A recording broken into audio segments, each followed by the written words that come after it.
estudiante del sexto grado de primaria. Soy su maestra Pamela de la Cruz y estoy muy feliz de poder encontrarnos una vez más, aunque sea a través de la pantalla. Recuerda que debemos seguir cuidándonos y cuidar a los demás. Hoy iniciamos un nuevo día cargado de entusiasmo, esperanza y con la confianza de poder desarrollar nuevas competencias para aplicarlas en su contexto. Recuerden lavar con mucha agua y jabón sus manos y practicar el distanciamiento social como medidas para prevenir el contagio del coronavirus. Hoy estaremos trabajando las palabras que construyen, pero antes de iniciar este nuevo contenido, vamos a recordar lo trabajado en la clase anterior. Aprendimos sobre el prisma rectangular. Ya sabemos que el prisma rectangular es un poliedro cuya superficie está formada por dos rectángulos iguales paralelos, llamados base.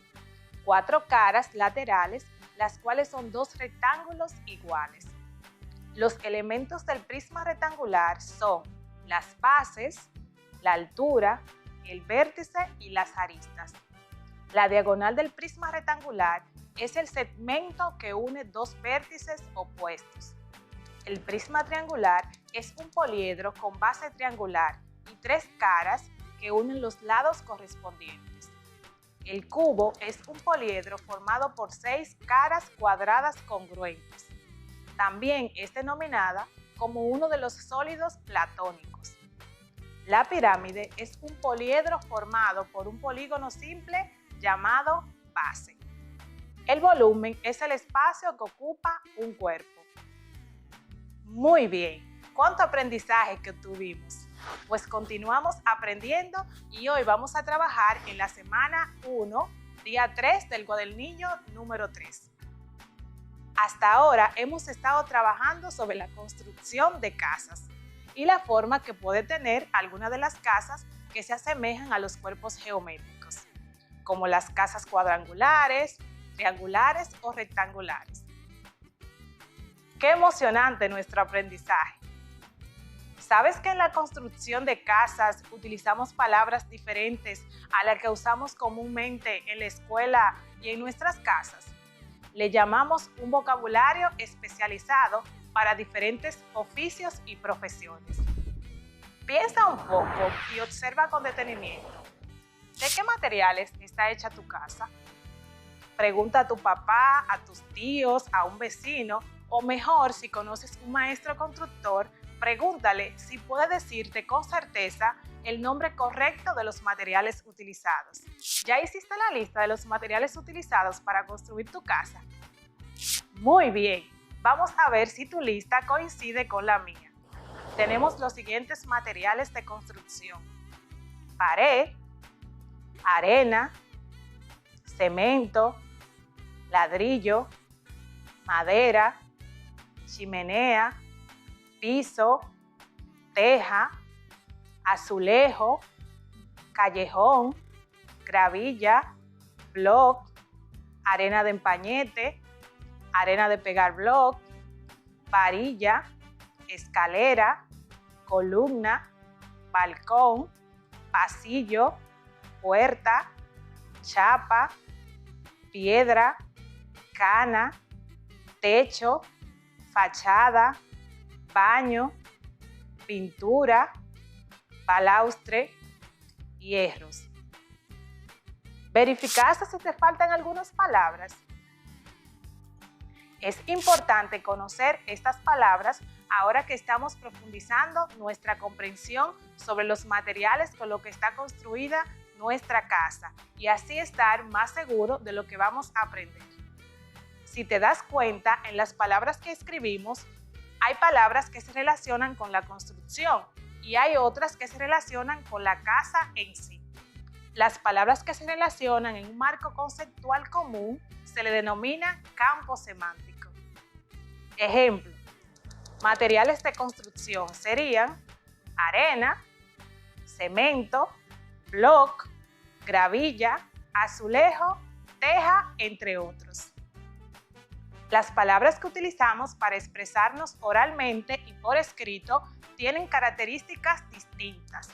Podemos denominar como categoría de palabras al conjunto de palabras que se refieren a un mismo tema o contenido dentro de un texto que se está trabajando. Hay que saber distinguir las diferentes categorías gramaticales. Es muy importante para comprender el funcionamiento del lenguaje y también para usarlo correctamente. Por ejemplo, si queremos describir cómo es nuestro barrio o nuestro pueblo, tendremos que usar muchos adjetivos y sustantivos. Pero para hablar de lo que hacemos normalmente, un día cualquiera, los verbos cobrarán mayor importancia. Por otra parte, conocer las distintas categorías gramaticales nos ayuda a expresarnos con mayor corrección y a evitar errores. En nuestro caso, vamos a utilizar los sustantivos y los adjetivos. Vamos a categorizar las palabras de acuerdo con aquellas que se refieren a la construcción y aquellas que se refieren a la casa en sí. Busca tu cuaderno y realiza la tarea de tu cuadernillo. Para las áreas de la casa tenemos pared, chimenea, piso, teja, callejón, escalera, columna, balcón, pasillo, puerta, techo, fachada, baño, pintura, balaustre, hierros. Como materiales de construcción tenemos arena, cemento, ladrillo, madera, azulejos, gravilla, bloc, varilla, piedra, cana, arena de empañete y arena de pegar. Ahora que ya notaste todo lo relacionado a la casa, vuelve de nuevo y das un recorrido por la casa. Observa todo lo que tienes y aquellos detalles que te hagan falta. Muy bien, anota cada palabra que encuentres. Ahora vamos a profundizar el conocimiento sobre nuestras casas. Vamos a continuar con un video que te mostrará los diferentes tipos de casas que hay en nuestro país por regiones. Veamos. Para el siglo XV, las primeras viviendas coloniales surgieron como consecuencia de la necesidad de hospedaje de españoles. La arquitectura colonial es la más rica del Caribe. Posee impresionantes monumentos y fortalezas e iglesias donde priman el ladrillo y la piedra en armoniosos arcos y columnas, callejones, calles de piedra, ruinas e impresionantes casas de importantes personajes coloniales convierten dicha zona en un maravilloso viaje al pasado. En la arquitectura de las casas coloniales predominaban los muros de piedra o ladrillo. Las actividades diarias se realizaban en torno al llamado patio español o patio central, decorado con fuentes, vegetación y azulejos que confirman que también hubo influencia musulmana. La arquitectura empieza a presentar cambios en su composición, en la forma y diseño de las viviendas con la implementación de las puertas de madera, las hojas de zinc y el uso efectivo de los recursos. El sistema constructivo de los españoles para las casas se vio alterado por el clima tropical. Tuvo que adaptarse a las condiciones climáticas y por ello se hicieron modificaciones en el diseño, como ampliar las puertas de la planta baja. Las ventanas, al igual que las puertas, se agrandaron para que entrara mayor corriente de aire y estaban protegidas por rejas de hierro.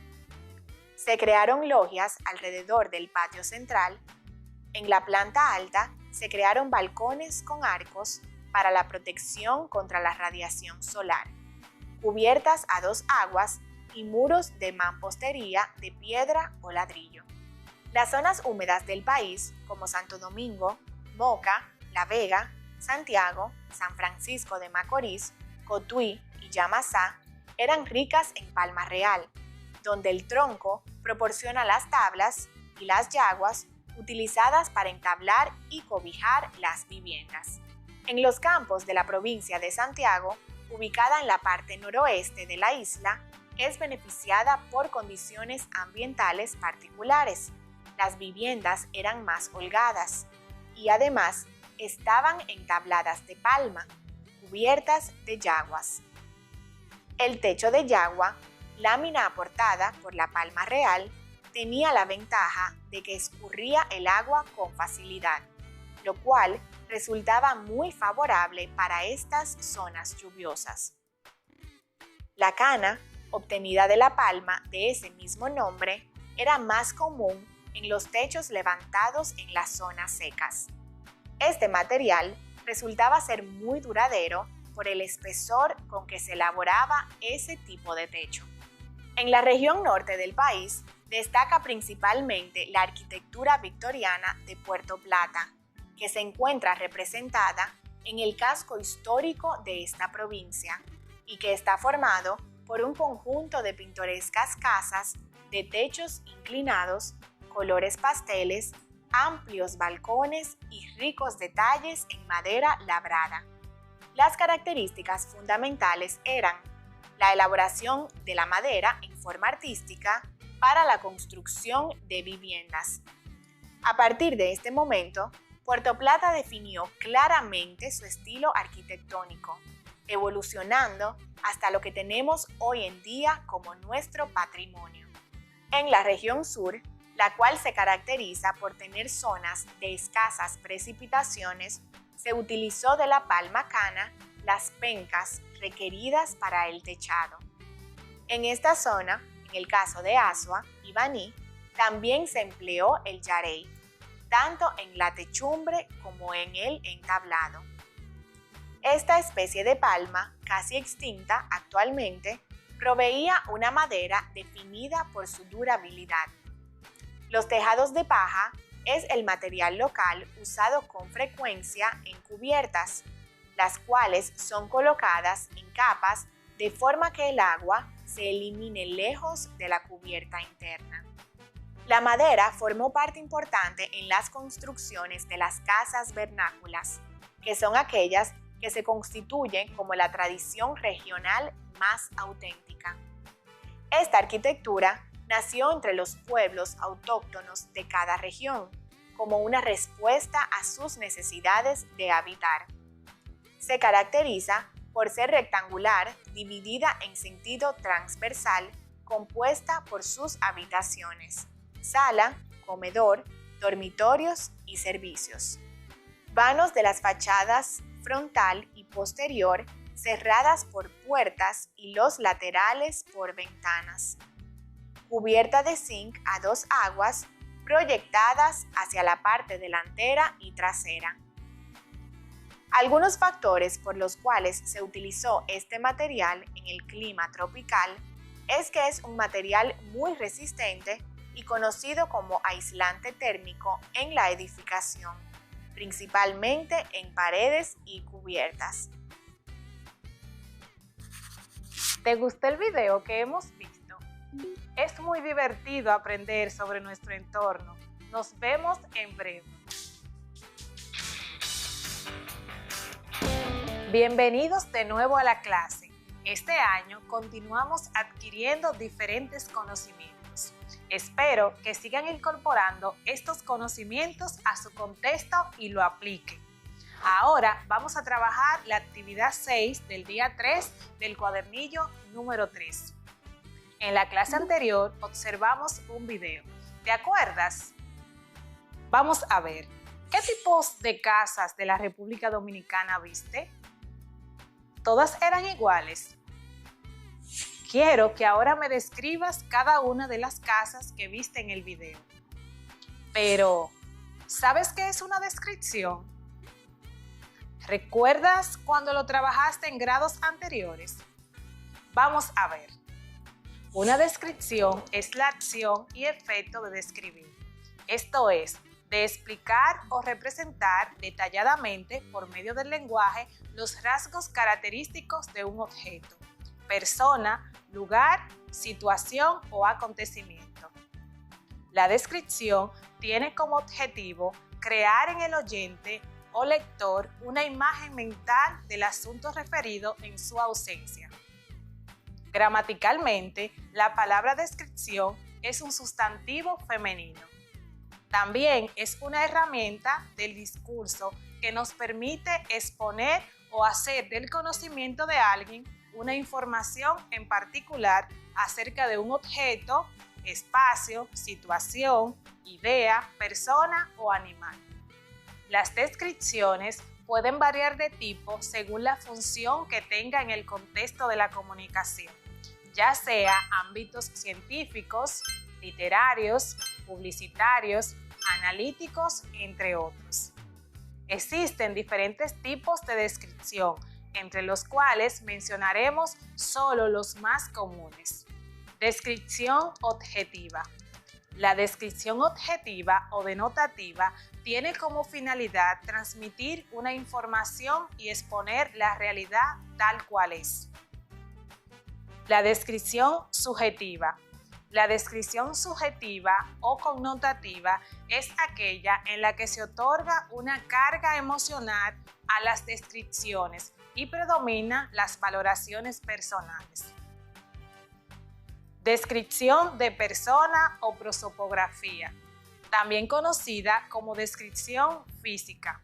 Este tipo de descripción se enfoca en los rasgos físicos y en la apariencia externa del individuo. Etopeya, también conocida como descripción psicológica, es aquella que describe la personalidad y los rasgos psicológicos de un individuo. Por ejemplo, su carácter, sus creencias, sus gustos, entre otros. Retrato es un tipo de descripción que se caracteriza por ser detallada y completa, en la cual se toma en cuenta tanto los rasgos físicos como psicológicos de un individuo. Autorretrato. Se trata de la descripción que el individuo hace sobre sí mismo. Por lo general, está cargada de subjetividad. Caricatura. Es un tipo de descripción en la cual se exageran, distorsionan o se ironizan algunos rasgos físicos y personales de un individuo. Existen otros tipos de descripciones, como por ejemplo la descripción de lugares. Entre estas están la topografía, que se refiere a la descripción que se realiza sobre un paisaje o lugar específico donde se encuentre el descriptor, quien puede sumar su percepción particular del espacio. Zoografía. Se trata de la descripción que se realiza sobre cualquier tipo de animal. Cronografía. Es la descripción de un hecho personal, social, político, cultural, histórico, entre otros, que se desarrolló en un momento o época específico. Muy bien, ¿cuánto estamos aprendiendo? Pues ahora, luego de ver los videos, te voy a colocar las imágenes de los diferentes lugares de nuestro país. Vamos a ver. Observa atentamente los diferentes estilos de casas que existen en la región sur de nuestro país. Ahora veamos las casas que existen en la región este de nuestro país.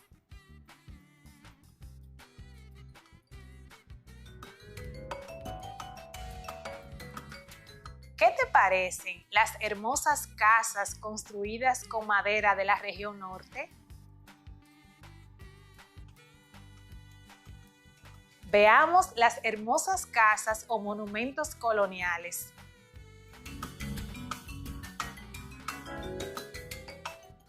Pregunta a tu familia o busca información utilizando otros medios acerca de cómo son las casas en distintos lugares de la República Dominicana o de otros países. Si puedes acceder a revistas, libros o sitios de internet,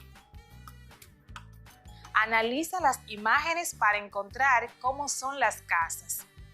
Luego de investigar y preguntar, escribe en tu cuaderno y describe cada una de las casas con detalles sobre todo lo que encuentras en cada una y comparte con tus familiares lo que observas.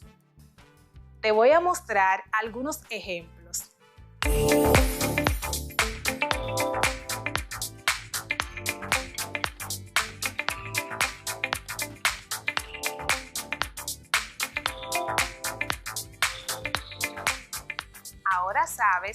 la República Dominicana algunas casas están hechas de acuerdo con el clima de la región.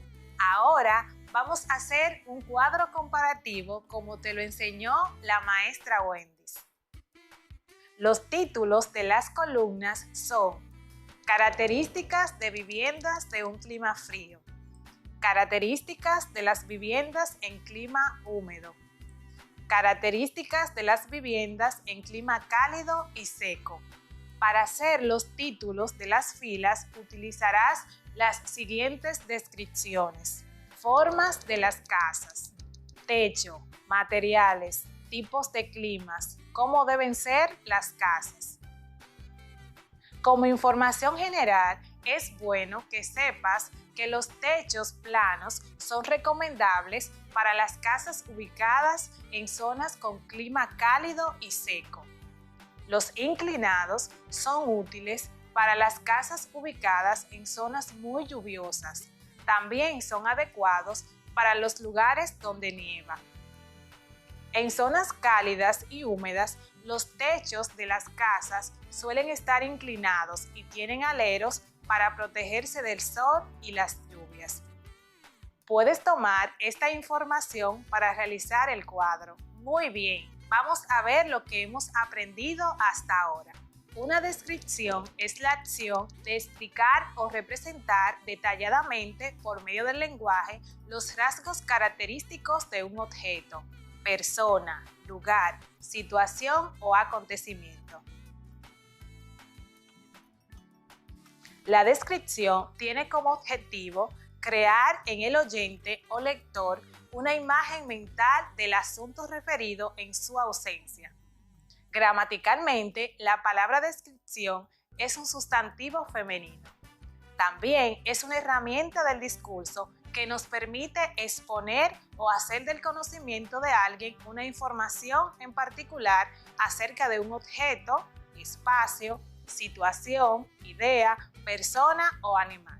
Las descripciones pueden variar de tipo según la función que tengan en el contexto de la comunicación, ya sean ámbitos científicos, literarios, publicitarios, analíticos, entre otros.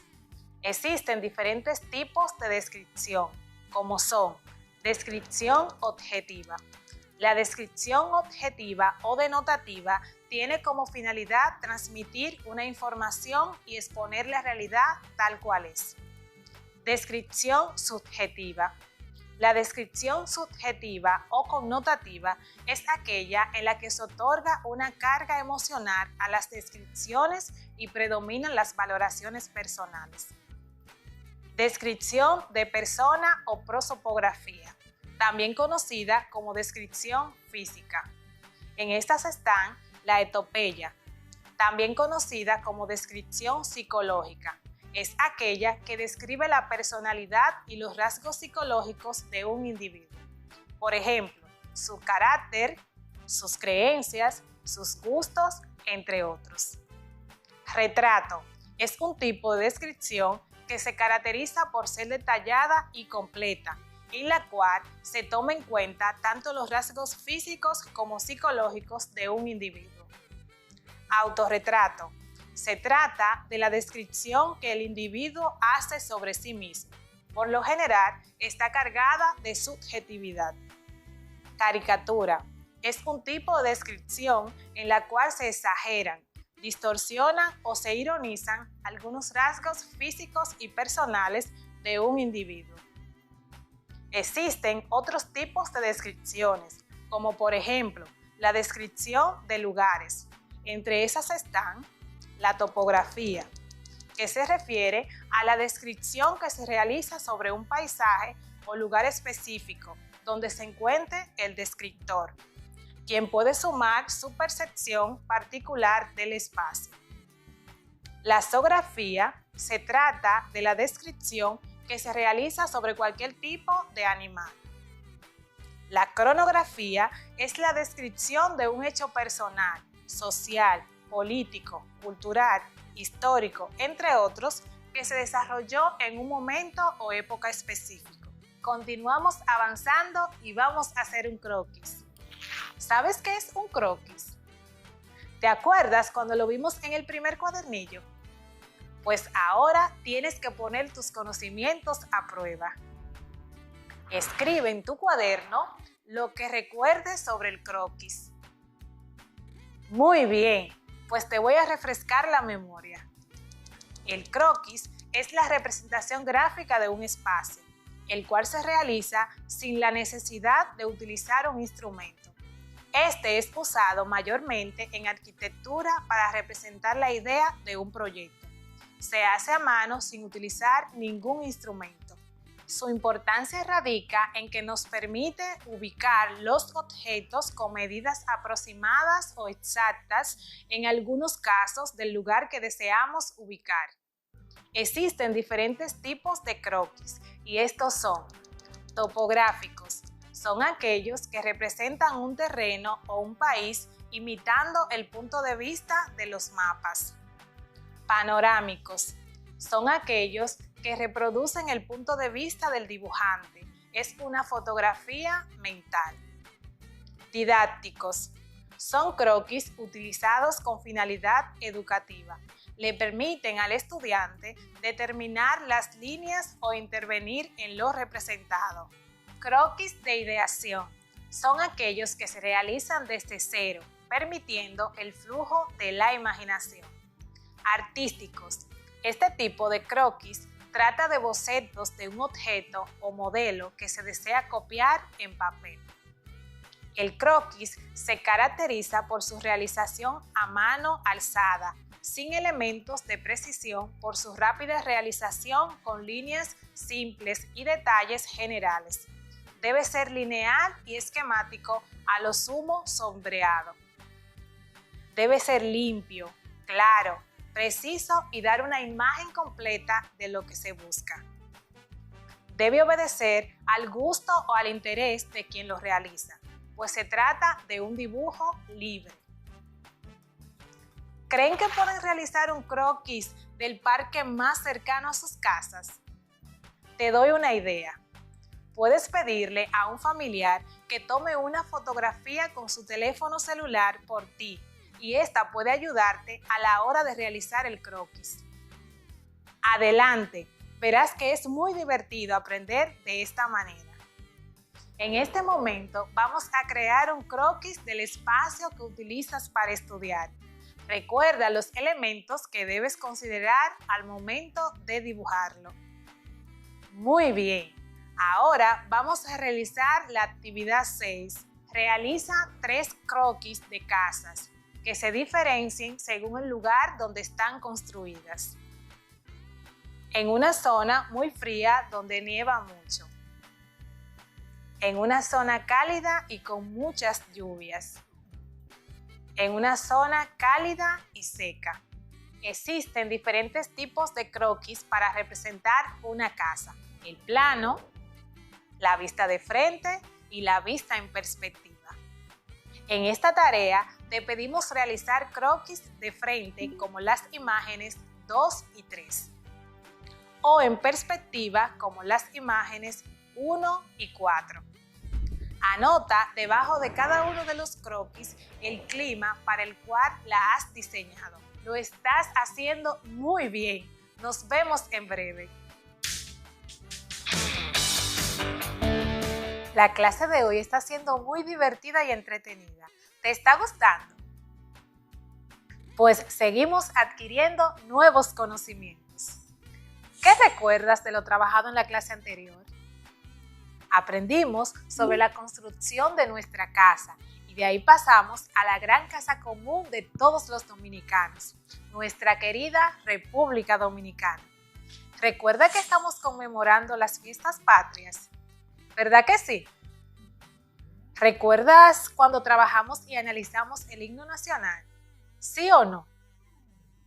Pues voy a recordártelo antes de iniciar con el patrimonio dejado por nuestro héroe nacional Juan Pablo Duarte.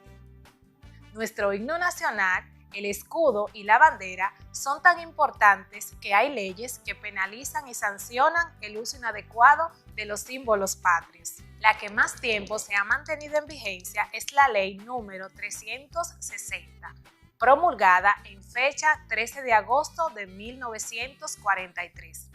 Esta ha regido en la vida nacional durante cerca de 75 años, estableciendo en su artículo 8 la pena de 6 días a 1 mes de prisión y multa a toda persona que incurra en actos irrespetuosos o irreverentes contra la bandera nacional, el himno nacional o el escudo nacional. También establece que serán castigados con la pena de 3 meses a 1 año de prisión y multa. Cuando el autor del ultraje sea extranjero, será expulsado del territorio nacional. Se precisa que el ultraje contra el himno nacional se produce cuando se cambia su letra o el tiempo musical, cuando se baila su ejecución, cuando se interpreta o se escucha en homenaje póstumo de una persona que carezca de méritos para recibir este tributo. Siendo el himno nacional una de las piezas claves de nuestra nación, ha sido utilizado en muchos eventos importantes como los siguientes. El 1 de marzo de 1884, cuando la urna de las cenizas de Duarte fue conducida en hombros y en todo el tránsito se tocó el himno patriótico del maestro Reyes. En el año 1900, cuando el prestigioso Eugenio María de Hostos fue designado encargado de la instrucción orientada a inculcarle a la colectividad valores morales, cívicos y constitucionales. En tales circunstancias es nombrado maestro de canto en la entidad educativa que había fundado, Escuela Normal. Es así que se incorpora a los programas de enseñanza el himno nacional y la canción escolar. En 1890, en muchas escuelas dominicanas, se instituye la enseñanza del himno nacional de la República Dominicana. De esta manera queda oficializada la enseñanza del canto patriótico de los venerables maestros José Reyes y Emilio Prudón, como el canto nacional que llena de fervor patrio las aulas quisqueyanas. En 1934 se emitió un proyecto de ley para oficializar el canto patrio. Rafael Leónidas Trujillo, presidente de la República en ese entonces, promulgó en fecha 30 de mayo la ley número 1307, de fecha 25 de mayo de 1937, donde establece la obligatoriedad de ejecutar el himno nacional con ocasión de iniciar y terminar los conciertos llevados a efecto por las bandas de música. En octubre de 1931 se había dispuesto que en actos solemnes oficiales, mítines políticos y conciertos públicos o retretas se iniciaran y terminaran con la ejecución del himno nacional. El 11 de noviembre de 1942, el Congreso estableció que los ciudadanos de la vida civil deben reverenciar el himno nacional en ocasión de ser ejecutado en los actos públicos, puestos de pie y con la cabeza descubierta. ¿Sabías todo esto de nuestros símbolos patrios? Pues creo que es muy importante que lo conozcan. Busca tu cuaderno y escribe lo más relevante que has aprendido para que lo puedas compartir con tus familiares y estos con sus amigos. Ahora vamos a seguir. Te invito a usar tu imaginación. Vamos a montarnos en un concho y vamos a conocer nuestro patrimonio cultural. ¿Sabes qué es un patrimonio? ¿Saben qué es un patrimonio cultural? ¿Por qué es importante conocer el patrimonio cultural de nuestro país? Muy bien, es muy importante conocerlos porque nos permite identificarnos más con nuestra patria y nación. ¿Qué es el patrimonio cultural? Es el conjunto de bienes tangibles e intangibles que constituyen la herencia de un grupo humano, que refuerzan emocionalmente su sentido de comunidad con una identidad propia y que son percibidos por otros como característicos. El patrimonio cultural como producto de la creatividad humana se hereda, se transmite, se se modifica y optimiza de individuo a individuo y de generación en generación. Pero ¿sabías que la Convención sobre la Protección del Patrimonio Mundial Cultural fue adoptada por la Conferencia General de las Naciones Unidas para la Educación, la Ciencia y la Cultura el 16 de noviembre de 1972, con la finalidad de promover la identificación, la protección y la preservación del patrimonio cultural y natural considerado especialmente valioso para la humanidad? Además, hay que destacar que Juan Pablo Duarte y sus obras son patrimonios tanto históricos como cultural de los dominicanos.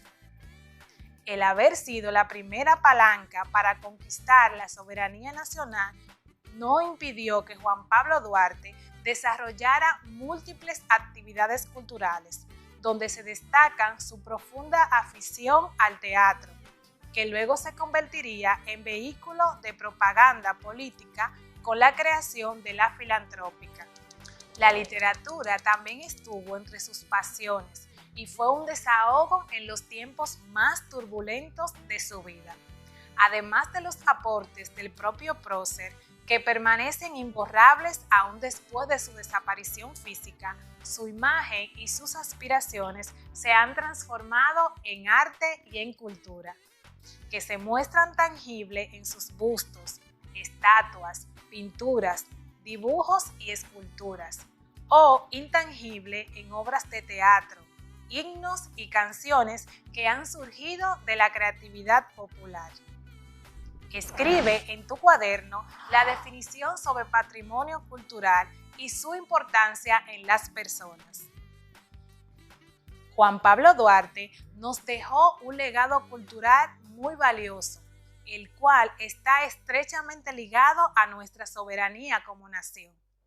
En el país hay un museo histórico biográfico, donde se conservan reliquias personales del Juan Pablo Duarte, padre de la patria dominicana y su familia. Dentro de su colección se destacan pinturas, documentos y fotografías relacionados a la historia de la independencia del país, así como bustos y lápidas relativas a los trinitarios. Este museo se encuentra en la propia casa donde vivió Juan Pablo Duarte.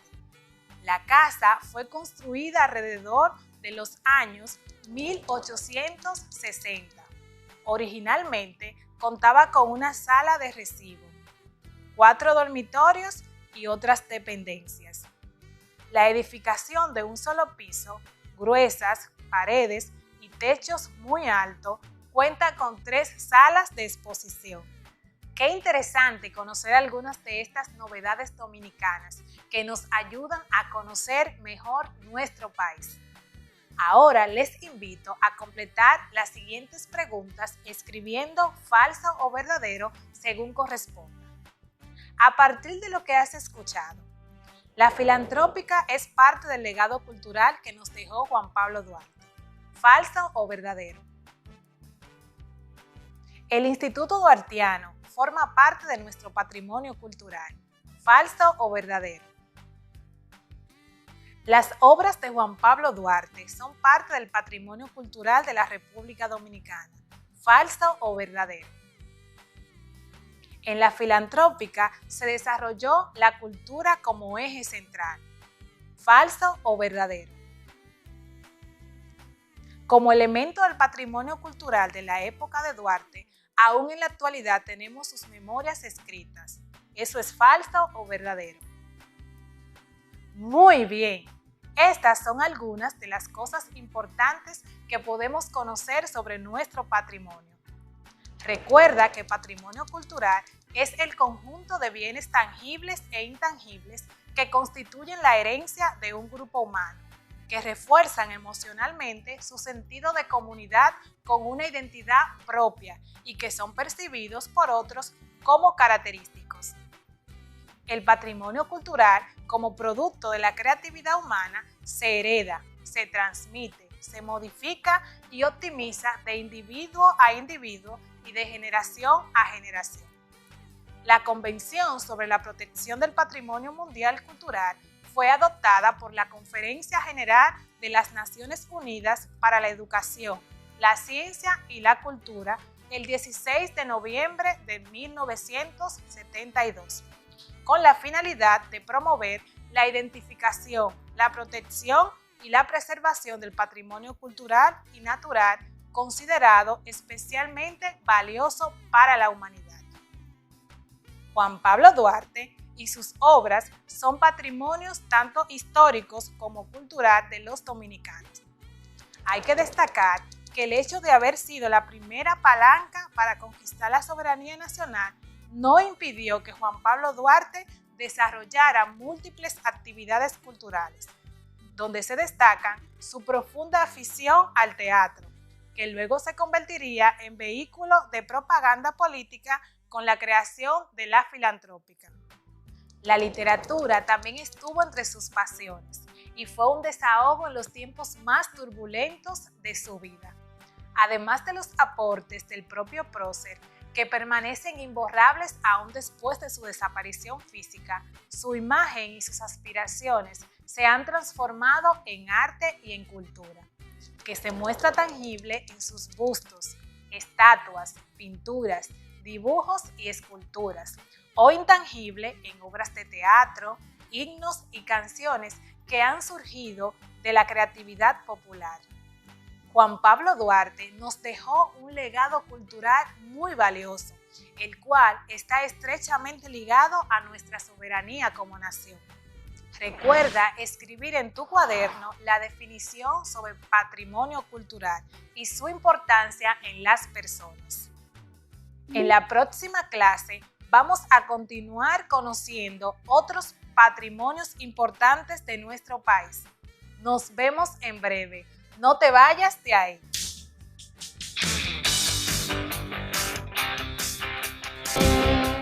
Retornamos a la clase. Muchas gracias por continuar ahí para seguir adquiriendo conocimientos sobre nuestro patrimonio. Aprendimos en la clase anterior sobre algunas sanciones que tenemos en nuestra ley para condenar a aquellas personas que usen indebidamente nuestro patrimonio. Además, conocimos algunos de los patrimonios culturales dominicanos. Vamos a proseguir nuestro viaje imaginario para continuar conociendo nuestro patrimonio. Prepara agua y comida porque vamos a recorrer nuestro país. Ponte cómodo y acompáñame. Vamos a trazar nuestra ruta, pero sin dejar de decir que hoy muchas calles, avenidas, centros educativos, autopistas, edificaciones, parques y barrios del país evidencian la admiración y el respeto que se le profesa en el país a Juan Pablo Duarte. Hablar de patrimonio histórico o cultural es hablar de pertenencia. Entiende que la vida, la obra y la piedra angular en la vida del patricio fue su sueño independentista y consecuentemente su ideal de nación, el cual dejó esbozado en su proyecto de constitución. El primero de sus sueños nació en 1843 con la fundación de la Sociedad Secreta La Trinitaria, a través de la cual el joven Juan Pablo y sus compañeros empezaron a crear conciencia sobre el valor de la libertad y comenzaron a buscar adeptos a la causa de la patria.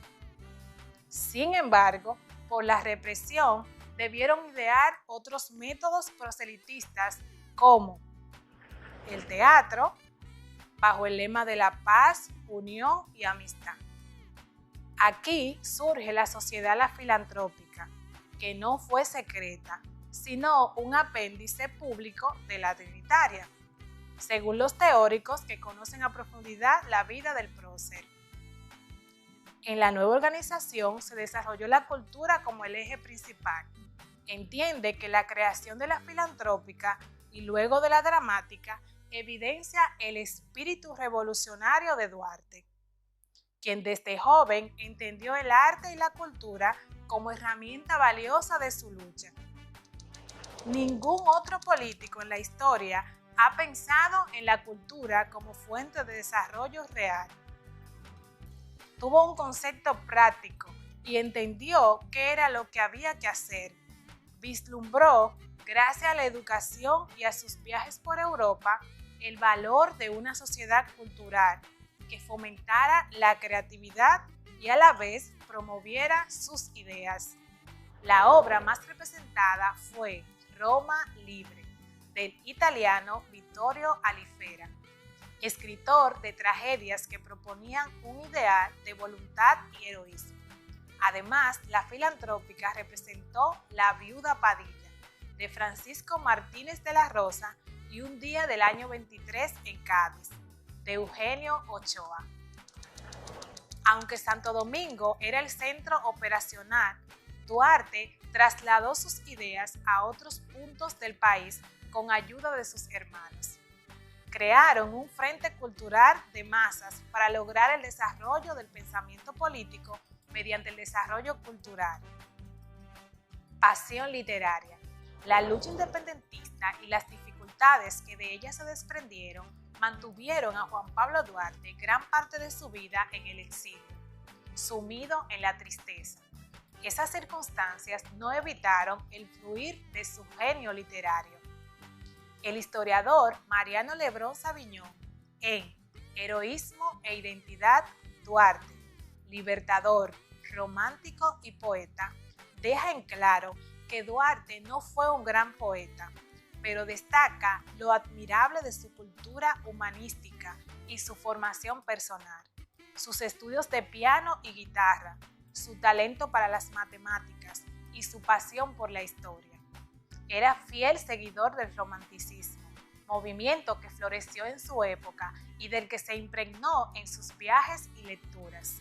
Cultivaba redondillas, octavas y romances, y si bien no hay en sus versos temblores de alta poesía ni metáforas deslumbrantes, escribía desde el corazón.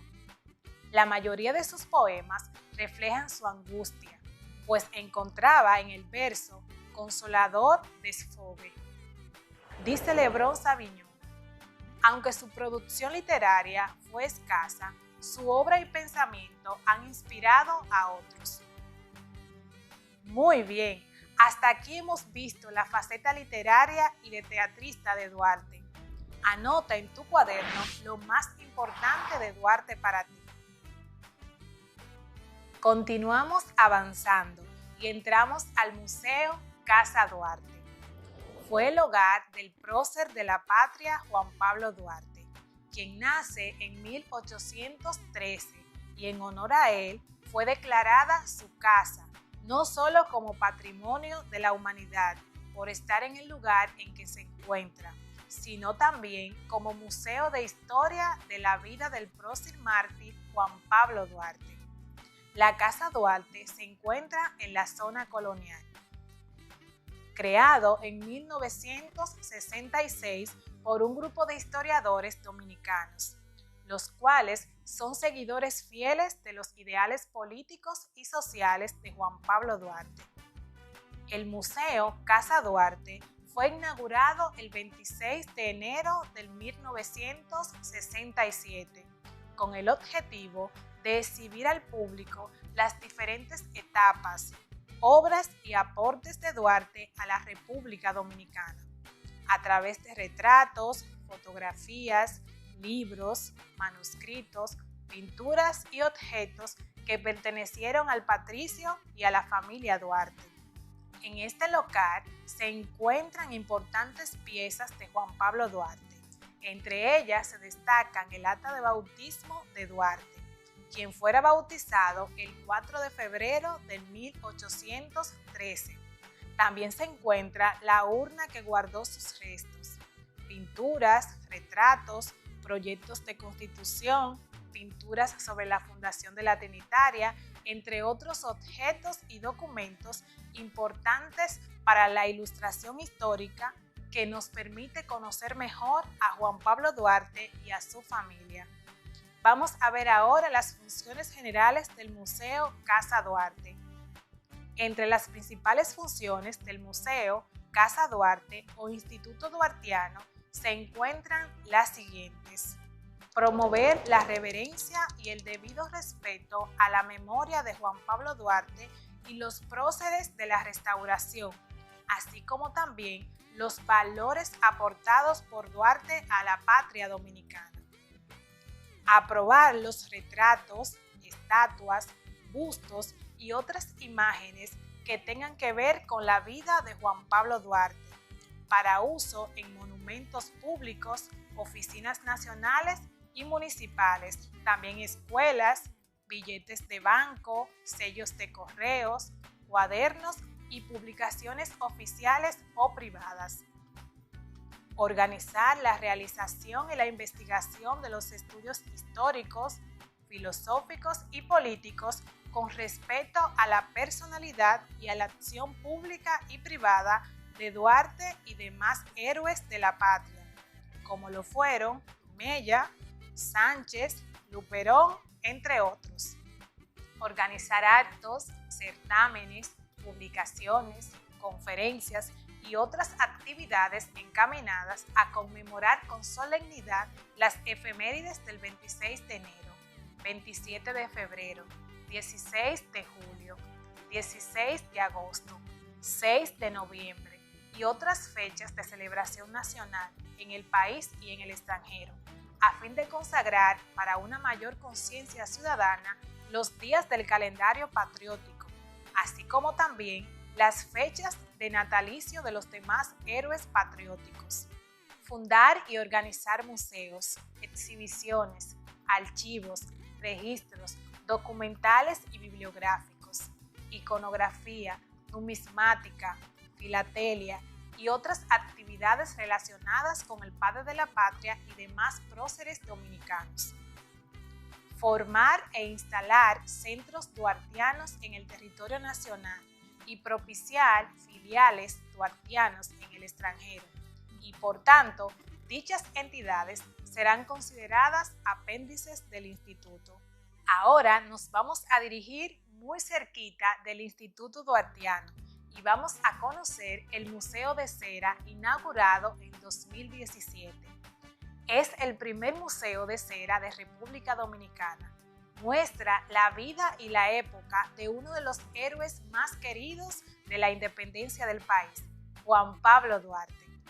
Figuras de cera a tamaño natural detrás de vitrinas de cristal representan la trayectoria de su vida, desde su nacimiento hasta su educación en el extranjero, incluyendo su lucha por la independencia dominicana de Haití. En el segundo piso se encuentra la antigua casa de la familia Duarte, con muebles de época, pinturas y figuras de cera de los miembros de su familia. Entra al patio, donde encontrarás paredes cubiertas con placas de citas de Duarte y un escudo de armas de gran tamaño de República Dominicana. Qué interesante conocer cada uno de los aspectos importantes en la vida de Duarte y algunos aspectos importantes de él. ¿Verdad que te gustó el recorrido por la ciudad de Santo Domingo? Estamos exhaustos. Debemos de reconocer que Juan Pablo Duarte colocó nuestro país por encima de todas las cosas importantes de su vida.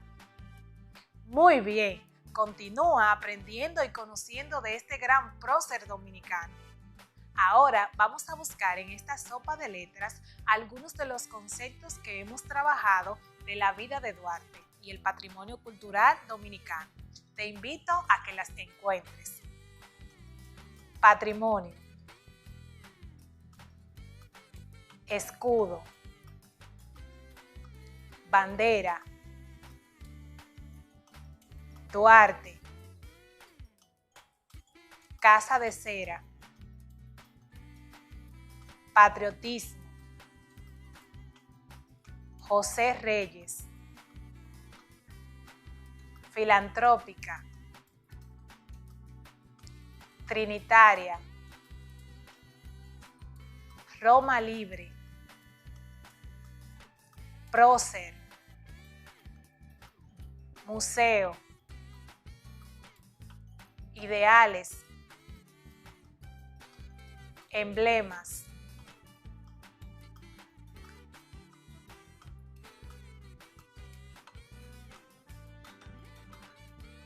¿Cuánto hemos aprendido? Nos vemos mañana. Descansen. No olviden lavar sus manos y utilizar su mascarilla. Que Dios los bendiga.